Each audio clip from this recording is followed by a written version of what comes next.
नमस्कार। Sports scan के आज के संस्करण में मैं नवीन सक्सेना ताजा तरीन खबरों के साथ और इन खबरों पर चर्चा करने के लिए मेरे साथ आज मौजूद हैं खेल विशेषज्ञ मोना पार्थसारथी। मोना, स्वागत आपका। नमस्कार, सभी श्रोताओं को भी नमस्कार। खेल जगत की तमाम खबरों में सबसे पहले निशानेबाजी विश्व कप में भारत ने 25 मीटर पिस्टल महिला टीम स्पर्धा में स्वर्ण पदक जीता। वहीं पैरा निशानेबाज सिद्धार्थ बाबू ने पैरा विश्व कप में कांस्य पदक अपने नाम किया। क्रिकेट में भारत और इंग्लैंड के बीच दूसरा एक दिवसीय मैच कल पुणे में। बैडमिंटन में साइना नेहवाल और Ira Sharma Orleans masters badminton tournament के क्वार्टर फाइनल में। और कुश्ती में भारतीय कुश्ती महासंघ WFI ने सीनियर एशियाई कुश्ती चैंपियनशिप के लिए फ्री स्टाइल और ग्रीको रोमन स्टाइल में 4 पहलवानों का चयन किया।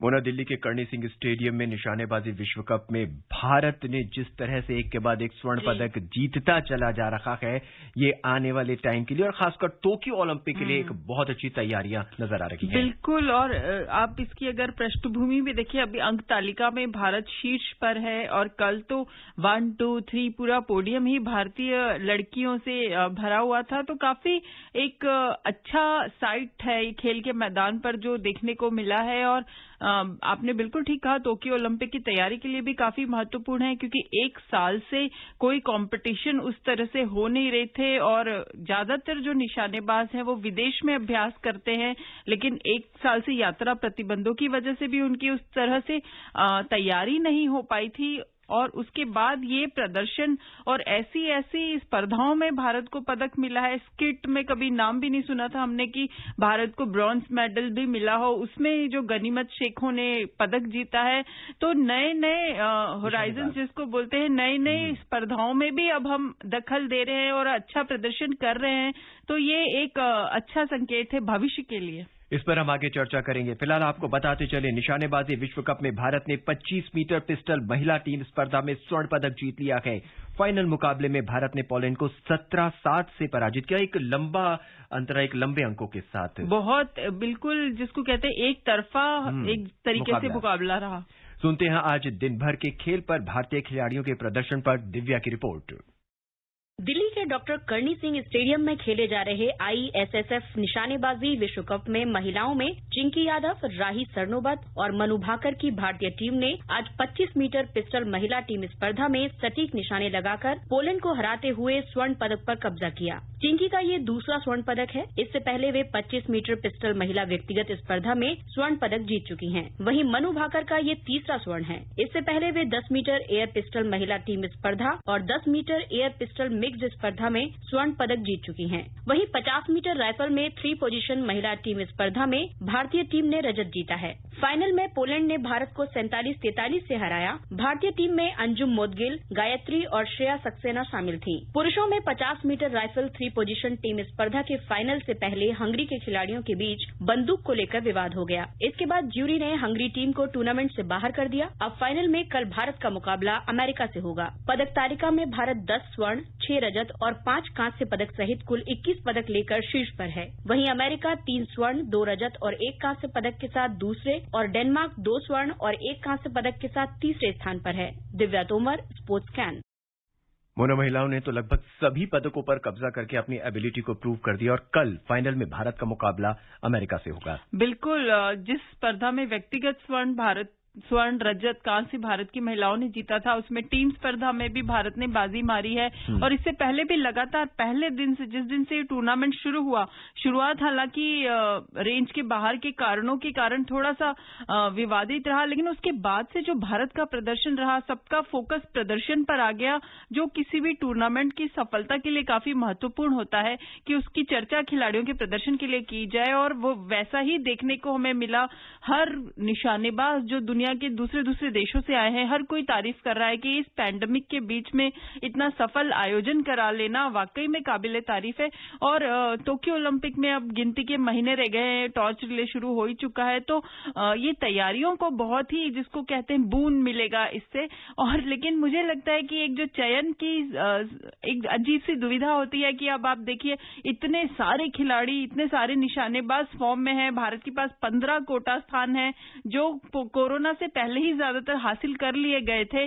और अब प्रदर्शन को अगर हम देखें तो पहले अगर अपूर्वी चंदेला ने कोटा हासिल किया 2018 में, लेकिन अब उनका पिछले 2 साल में फॉर्म आप देखिए कि गिर गया। और वहीं इलावेनिल जो आई हैं एकदम से जबरदस्त प्रदर्शन करती हुई, तो ये एक भारतीय राष्ट्रीय राइफल महासंघ के सामने एक अच्छा सा एक माथापच्ची होगी कि अब क्या कौन भारत का प्रतिनिधित्व करेगा टोक्यो। गनीमत शेख को मनु भाकर को हराती हैं और वहीं टीम में मनु भाकर के साथ वो पदक भी जीतती है। बिल्कुल बिल्कुल। तो जो जैसे हम हमेशा कहते हैं कि क्रिकेट में भारत महाशक्ति इसलिए है कि भारत के पास बहुत अच्छी बेंच स्ट्रेंथ है क्रिकेट में। लेकिन अब आप देखिए कि निशानेबाजी, पहले आप राष्ट्रमंडल खेल, एशियाई खेल या ओलंपिक भी जब भारतीय दल जाता था तो सबसे ज्यादा जो दारोमदार होता था निशानेबाजों पर होता था, और वो उस पर खरे भी उतरे निशानेबाज। चाहे आप अभिनव बिंद्रा देख लीजिए, गगन नारंग देख लीजिए, राज्यवर्धन राठौर देख लीजिए, विजय कुमार देख लीजिए, या मुझे मैनचेस्टर राष्ट्रमंडल खेल याद आ रहे हैं जब अंजलि भागवत 4 गोल्ड मेडल जीतकर वहां से लौटी थी।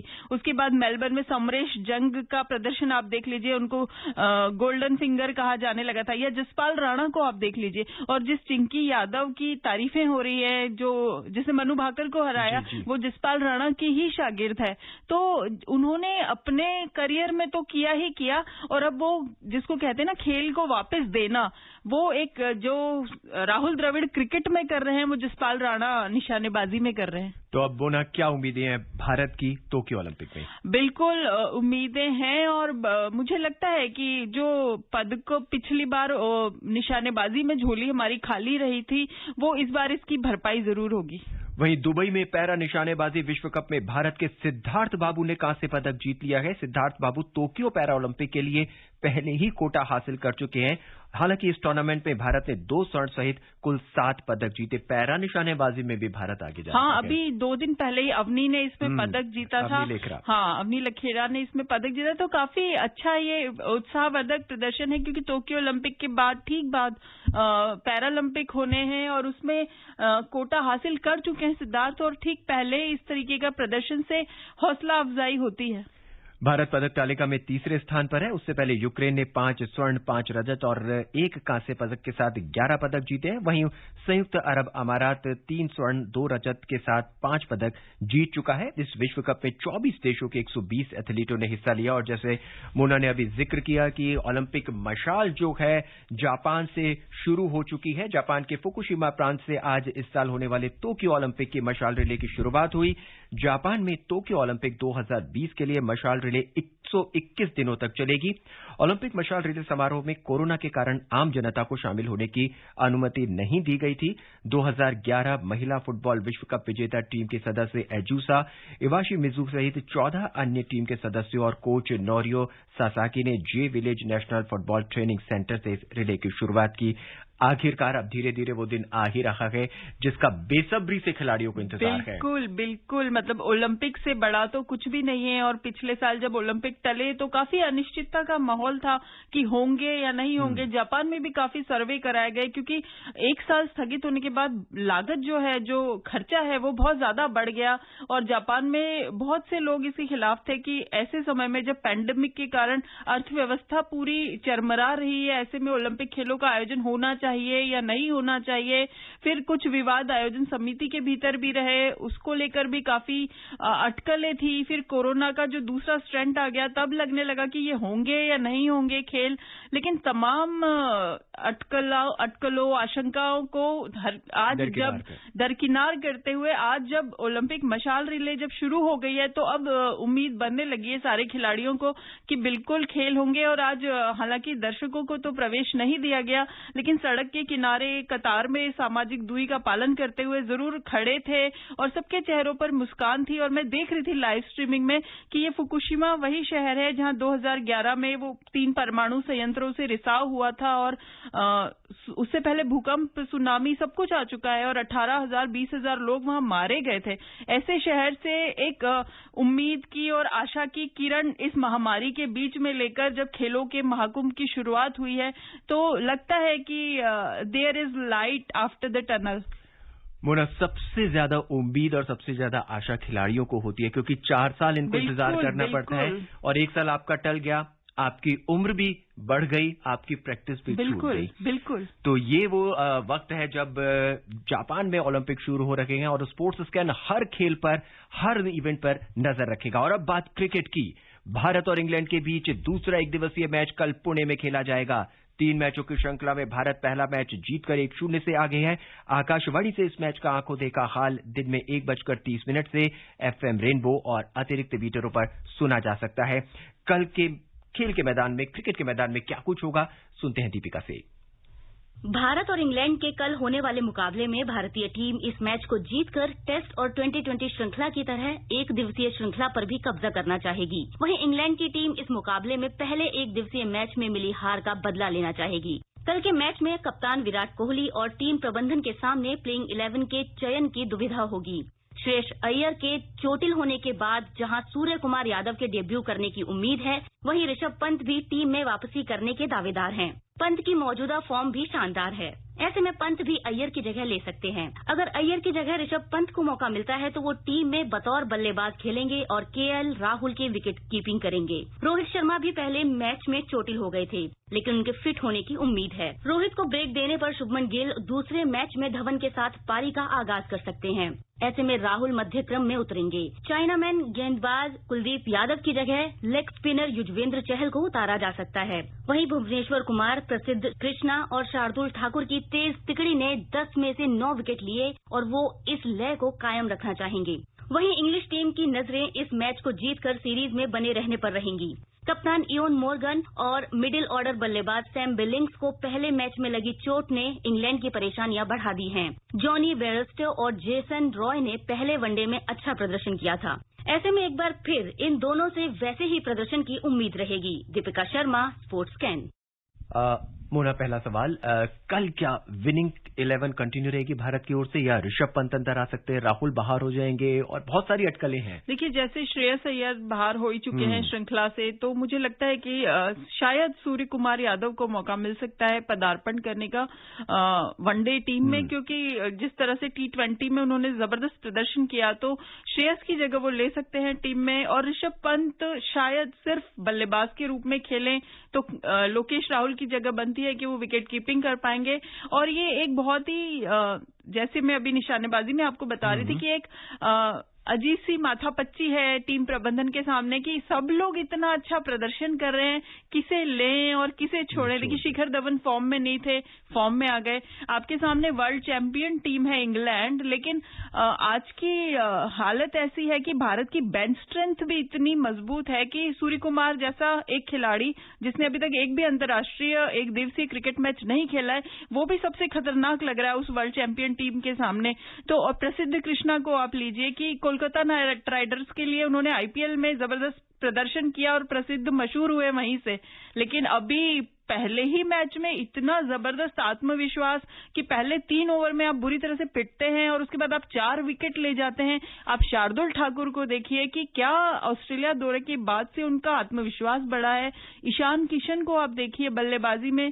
तो ये एक विराट कोहली और रवि शास्त्री के सामने एक बहुत अच्छी सी दुविधा है। और मोना, भुवनेश्वर कुमार, प्रसिद्ध कृष्णा और शार्दुल ठाकुर, ये जो तेज तिकड़ी थी, इसने कल 10 में से 9 विकेट शेयर किए अभी परसों मैच में। जैसे हम बात कर रहे थे अभी कि टी नटराजन और मोहम्मद सिराज जैसे खिलाड़ी बाहर बैठे हुए हैं, तो ये बहुत ही अच्छा एक संकेत है। अक्टूबर में T20 विश्व कप होना है और T20 अभी श्रृंखला से ही काफी अच्छे खिलाड़ियों ने जो प्रदर्शन किया है, इसके बाद IPL होना है, तो एक बहुत ही जबरदस्त मुझे नहीं लगता कि इस समय विश्व क्रिकेट में किसी भी टीम के पास ऐसा बेंच स्ट्रेंथ होगा कि आपके पास रोहित शर्मा जैसा खिलाड़ी, रविंद्र जडेजा जैसा मैच विनर, ये भी चोटिल होते हैं तो आपको उनकी कमी, यहां तक कि कप्तान भी आपका अगर नहीं खेल पा रहा है तो आपको उसकी कमी महसूस नहीं होती। तो ये एक बहुत ही मजबूत टीम के लक्षण है। और दूसरी ओर इंग्लैंड के लिए बड़ा दुखद है कि इयोन मॉर्गन भी चोटिल है, सैम बिलिंग्स भी चोटिल है और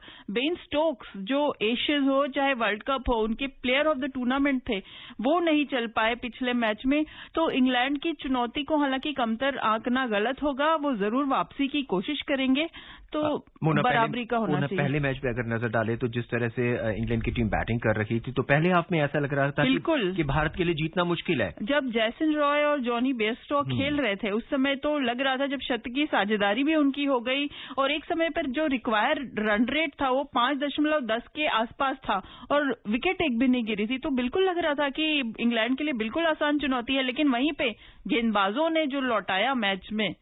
मोना, विशेषज्ञ के तौर पे अगर हम आपसे जानना चाहेंगे, कल अगर आपको टीम सिलेक्शन करना पड़े तो किन बॉलरों के साथ आप मैदान में उतरेंगी? देखिए, मैं थोड़ा इस मामले में धोनी के रणनीति पर अमल करना चाहूंगी कि जो प्लेइंग विनिंग 11 होती है उसमें बहुत ज्यादा छेड़खानी करने की जरूरत होती नहीं। तो भुवनेश्वर है, एक बदलाव हो सकता है कि कुलदीप यादव काफी महंगे साबित हुए थे, तो हो सकता है युजवेंद्र चहल को उनकी जगह उतारा जाए। मैं भी आपसे कुलदीप यादव के बारे में ही जानना चाहता था और आपने बता ही दिया कि वो शायद उनको अब नहीं खिलाया जाएगा। उन्हें मौका दिया गया, मतलब लगातार बात हो रही थी कुलदीप क्यों बाहर है टीम से, कुलदीप क्यों बाहर है। इससे पहले भी वो पिछली श्रृंखला में भी नहीं चल पाए और पहले मैच में भी काफी महंगे साबित हुए, तो कहीं उनका आत्मविश्वास अभी हिला हुआ लगता है। और क्रिकेट के बाद अब बात बैडमिंटन की। साइना नेहवाल और Ira Sharma Orleans masters badminton tournament के क्वार्टर फाइनल में पहुंच गई हैं। पेरिस में खेले जा रहे इस टूर्नामेंट के प्री क्वार्टर फाइनल में साइना ने फ्रांस की मैरी बेटोबिन को और ईरा ने बुल्गारिया की मारिया मित्सोवा को पराजित किया। क्वार्टर फाइनल में ईरा का मुकाबला डेनमार्क की लेन क्रिस्टोफोरेन से होगा। पुरुष वर्ग में श्रीकांत अपने ही देश के अजय जयराम को हराकर तीसरे दौर में पहुंच चुके हैं और वहीं महिला डबल्स में अश्विनी पोनप्पा और एन सिक्की रोडी की जोड़ी भी क्वार्टर फाइनल में पहुंच गई है।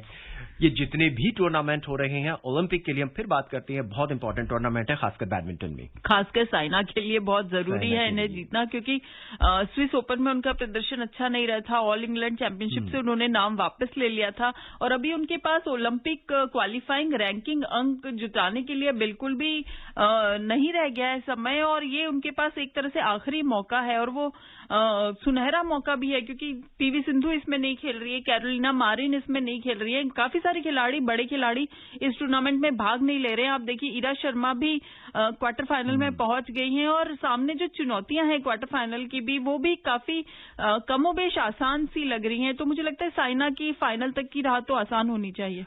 भारत की बैडमिंटन की दुनिया में ईरा शर्मा एक नया नाम निकल कर आया है। बिल्कुल नया नाम निकल कर आया है और ये जैसे लक्ष्य सेन आए थे, जब कहा जा रहा था कि किदाम्बी श्रीकांत और पारुपल्ली कश्यप और एचएस प्रणॉय के बाद कौन, तो यहाँ पर भी धीरे धीरे हमारी बेंच स्ट्रेंथ मजबूत हो रही है। लेकिन जरूरी है कि ऐसे इस तरीके के टूर्नामेंटों में हार्ड टेस्ट में ये लोग खरे उतरें और आगे उस परंपरा को कायम रखें।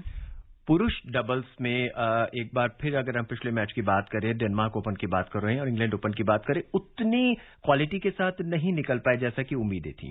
नहीं, लेकिन आप देखिए सात्विक और चिराग ने अच्छा प्रदर्शन किया है। अब वो एक खिताब की बात है, जब जैसे कि एक खिताब जीतने के बाद अचानक से जो लाइमलाइट मिलती है, जो बूम मिलता है, वो उस लय को बरकरार रखना बहुत जरूरी होता है और उम्मीद करते हैं कि आने वाले टूर्नामेंटों में वो ऐसा कर पाएंगे। हालांकि महिला डबल्स में अश्विनी पोनप्पा और एन सिक्की रेड्डी ने क्वार्टर फाइनल में पहुंच गई और उम्मीदें बरकरार रखी हैं। उम्मीदें बिल्कुल बरकरार है और अश्विनी तो काफी पुरानी धुरंधर है, राष्ट्रमंडल खेलों में पदक जीत चुकी है, तो उम्मीद करते हैं कि यहाँ इस टूर्नामेंट में चुनौती को देखते हुए इन्हें खिताब जीतना चाहिए। हालांकि इस बार उन्होंने ज्वाला गुट्टा को छोड़कर रेड्डी के साथ अपनी जोड़ी बनाई है।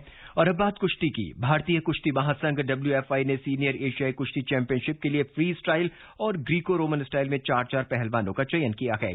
कुश्ती महासंघ ने बताया कि फ्री स्टाइल वर्ग में रविंदर 61 किलोग्राम में, 70 किलोग्राम में करण, 79 किलोग्राम में नरसिंह यादव और 92 किलोग्राम में संजीत को चुना गया है, जबकि 55 किलोग्राम में संदीप, नीरज को 83वें, कुलदीप को 72वें और हरप्रीत को 82 किलोग्राम ग्रीको रोमन स्टाइल के लिए चुना गया है। अब वक्त बिल्कुल हमें इजाजत नहीं दे रहा है मोना, खबरें बहुत सी हैं, चर्चा करनी चाहते थे लेकिन वक्त कहता है कि आज जाएंगे तो कल फिर लौट कर आएंगे। कार्यक्रम में आने के लिए सभी खबरों पर चर्चा करने के लिए और अपनी विशेष राय देने के लिए आपका बहुत बहुत धन्यवाद बोला। शुक्रिया। नजर एक बार फिर अब तक की खास खबरों पर। निशानेबाजी विश्व कप में भारत ने 25 मीटर पिस्टल महिला टीम स्पर्धा में स्वर्ण पदक जीत लिया। वहीं पैरा निशानेबाज सिद्धार्थ बाबू ने पैरा विश्व कप में कांस्य पदक जीता। भारत और इंग्लैंड के बीच दूसरा एक दिवसीय मैच कल पुणे में खेला जाएगा। बैडमिंटन में साइना नेहवाल और Ira Sharma Orleans masters badminton tournament के क्वार्टर फाइनल में पहुंची और भारतीय कुश्ती महासंघ ने सीनियर एशियाई कुश्ती चैंपियनशिप के लिए फ्री स्टाइल और ग्रीको रोमन स्टाइल में 4 पहलवानों का चयन किया। आज के इस अंक में बस इतना ही। मुझे यानी नवीन को दे इजाजत। नमस्कार।